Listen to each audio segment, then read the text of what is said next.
Good morning সবাইকে। আজকে আমি তোমাদের আয়নিক ইকুইলিব্রিয়াম চ্যাপ্টারটার বাকি পোর্শনটা পড়াবো। তাহলে আমাদের দুটো জিনিস পড়তে বাকি আছে। এক নম্বর হচ্ছে বাফার সলিউশন, আর দু নম্বর হচ্ছে solubility product and solubility product of sparingly soluble salts আর হচ্ছে তার অ্যাপ্লিকেশনস অফ solubility product। তাহলে আজকে আমরা এই 2 নাম্বার পার্টটা পড়ে শেষ করব, আর পরের ক্লাসে আমরা বাফার সলিউশনটা পড়ব। তাহলে আমাদের এই চ্যাপ্টারটা কমপ্লিট হয়ে যাবে।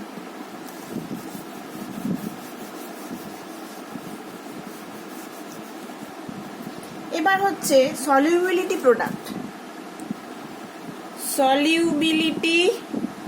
প্রোডাক্ট অথবা দ্রাব্যতা গুণফল। এটা অ্যাকচুয়ালি কি না, যেসব লবণের দ্রাব্যতা খুব কম, যেমন ধরো AgCl silver chloride, barium sulphate, nickel sulphide, এইসব লবণের দ্রাব্যতা খুব কম। তাদের সম্পৃক্ত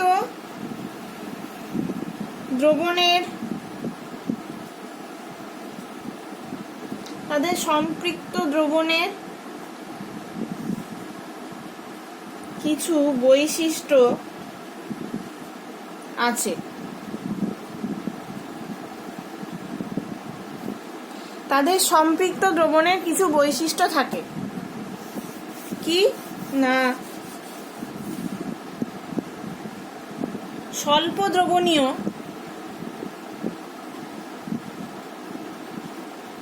লবণের সম্পৃক্ত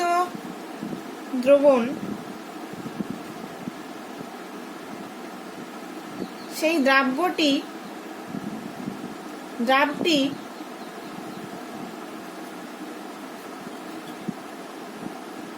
প্রায় সম্পূর্ণরূপে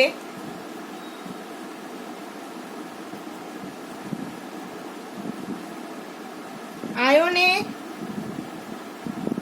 বিয়োজিত হয়ে থাকে এবং সেই আয়নগুলি অদ্রবীভূত কঠিন লবণটির সঙ্গে সাম্যাবস্থায় থাকে।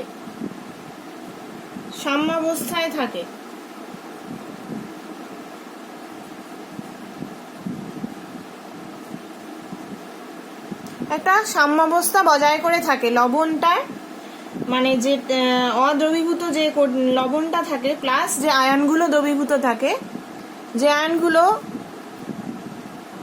দ্রবীভূত থাকে সেইগুলো অদ্রবীভূত কঠিন লবণের সঙ্গে একটা ইকুইলিব্রিয়াম বজায় রাখে। এবার সেই ইকুইলিব্রিয়ামটা কিরকম আমরা একটা ইকুয়েশনের সাহায্যে লিখতে পারি। ধরো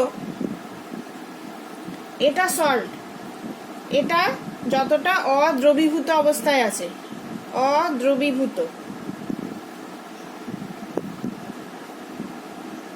তাহলে যেটা দ্রবণে গেছে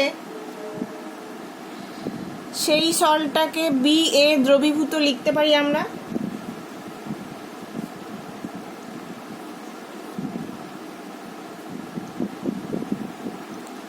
এটা দ্রবীভূত হয়ে B+ + A- তৈরি করেছে। তাহলে সক্রিয় ভর কি হবে, এটা যদি এ এস ধরি আর এটার এ প্রাইম ধরি, বি প্লাসের সক্রিয় ভর এ বি প্লাস আর এ মাইনাসের এ মাইনাস, তাহলে K1 আর K2 এর মান কিরকম হবে? এটা যদি K1 হয়, এটা K2 হয়, তাহলে K1 হবে A dashed by AS, তাহলে A dashed কত হবে? K1 into AS। এবারে K2 সমান তাহলে কত হবে? AB plus into A minus by A dashed সমান A dashed এর জায়গায় আমরা এটা বসিয়ে দেব, তাহলে AB plus into A minus by K1 AS, এটা হচ্ছে K2। অথবা এখান থেকে আমরা কি লিখতে পারি না, K2 সমান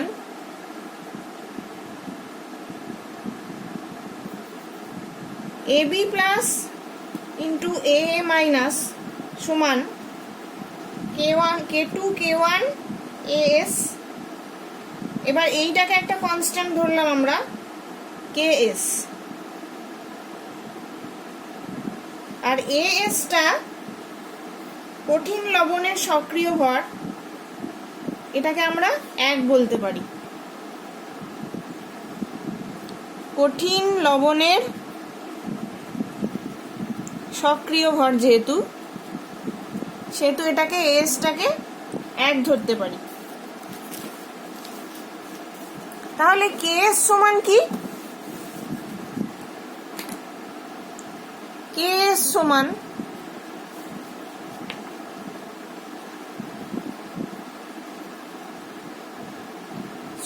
CB CA মাইনাস।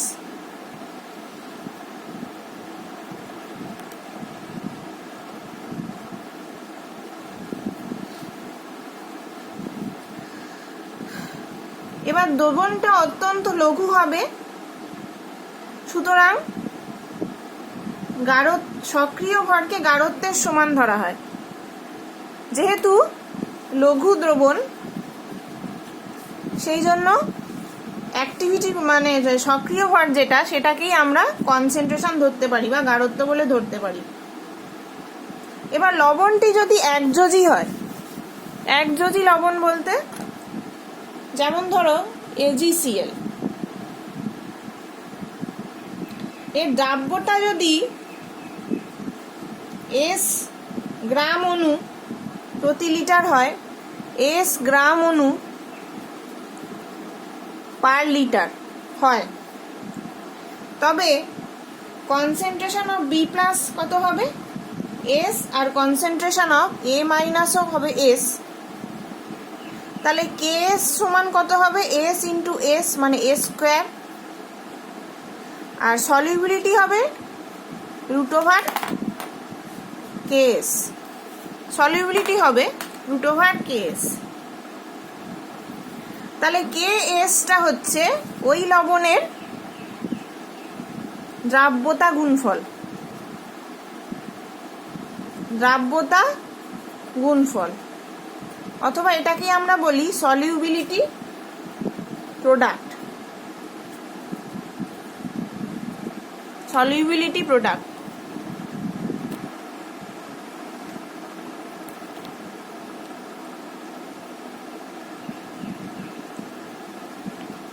এবারে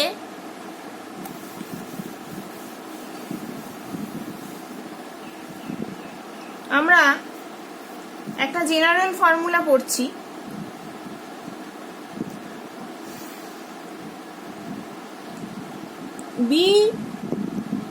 BXAY,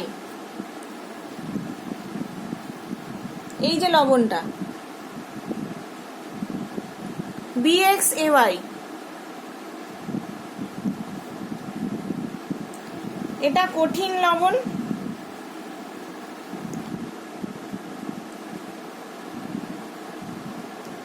যেটা দ্রবীভূত হয়নি সেটা, ইন ইকুইলিব্রিয়াম উইথ বিএক্স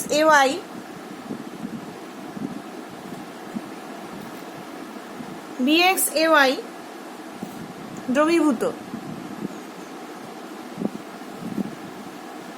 এটা ভেঙে কি হবে, X B plus plus Y A minus, এটা তৈরি হলো।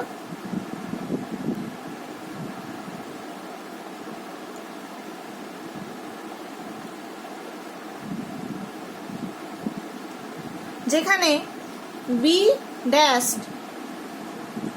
এক্স বি ড্যাশ আর ওয়াই এ ড্যাশ লিখলাম, যেখানে বি ড্যাশ সমান ধনাত্মক আয়ন और ক্যাটায়ন, বি ওয়াই প্লাস ধরে নিলাম, আর এ ড্যাশ হচ্ছে ঋণাত্মক আয়ন এক্স মাইনাস অ্যানায়ন ধরে নিলাম। তাহলে তাদের দ্রাব্যতা যদি এস হয়,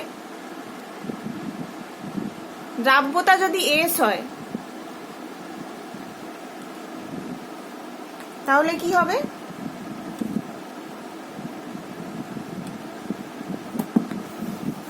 ধরে নিলাম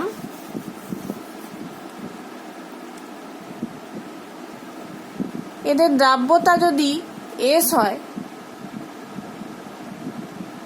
তাহলে সি বি ড্যাশ কত হবে, এক্স ইন্টু এস, আর সি এ ড্যাশ হবে ওয়াই ইন্টু এস। তাহলে কে এস সমান কত হবে, C B dash the power X into C A dash to the power Y. এটা হবে সলিউবিলিটি প্রোডাক্টের ফর্মুলা।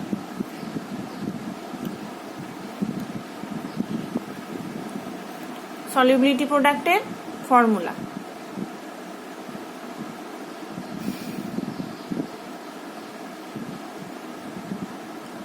তাহলে এখানে আমরা বসিয়ে দিতে পারি X S to the power X into Y S to the power Y.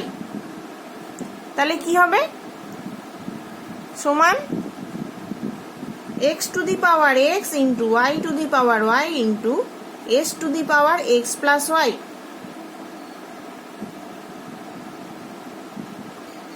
এবারে এই ফর্মুলা অনুযায়ী আমরা একটা সল্টের সলিউবিলিটি প্রোডাক্ট বের করে দেখব।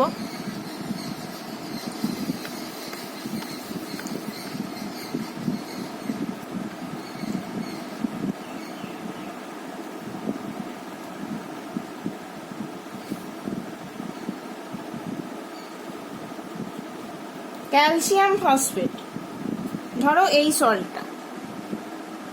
এবার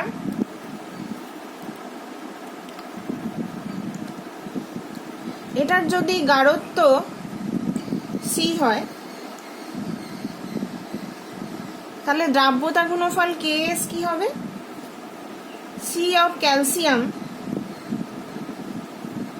cube to C of phosphate whole square. তাহলে সি অফ ক্যালসিয়াম ফসফেটটা ভাঙবে কি করে, Ca2 plus plus 2PO4 3 minus. তাহলে কনসেন্ট্রেশন অফ Ca কত,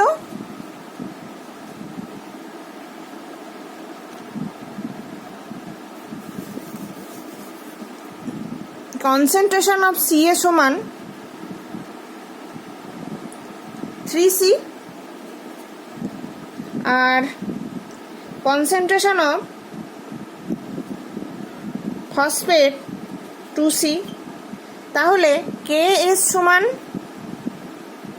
কত হবে, 3C cube into 2C square, তার মানে 108 to the C to the power 5। এটা হবে সলিউবিলিটি প্রোডাক্ট। সলিউবিলিটি কনসেন্ট্রেশন সমান আমরা ধরে নিয়েছি এস, তাহলে আমরা কি লিখতে পারি, 108 এস টু দি পাওয়ার 5 এটা লিখতে পারি। তাহলে এর দ্রাব্যতা আমরা এখান থেকে পেয়ে যাব, এস সমান 108/KS টু দি পাওয়ার 1/5। এটা হচ্ছে এর দ্রাব্যতা এস। অতএব কেএস থেকে আমরা এস পেতে পারি। দ্রাব্যতা গুণফল থেকে আমরা দ্রাব্যতা পেতে পারি।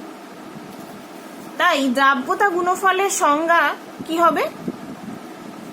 দ্রাব্যতা গুণফলের সংজ্ঞাটা কি হবে না, সংজ্ঞা অবশ্যই মুখস্থ রাখবে, বা যদি প্রশ্ন আসে যে দ্রাব্যতা গুণফলের কি, সেটা তোমাদের সংজ্ঞাটা মুখস্থ লিখতে হবে, নাহলে নাম্বার পাবে না। তাহলে সংজ্ঞাটা কি হবে না, নির্দিষ্ট উষ্ণতায় স্বল্প দ্রবণীয় পদার্থের সম্পৃক্ত দ্রবণে এক অণু দ্রাব থেকে যে আয়নগুলো পাওয়া যায়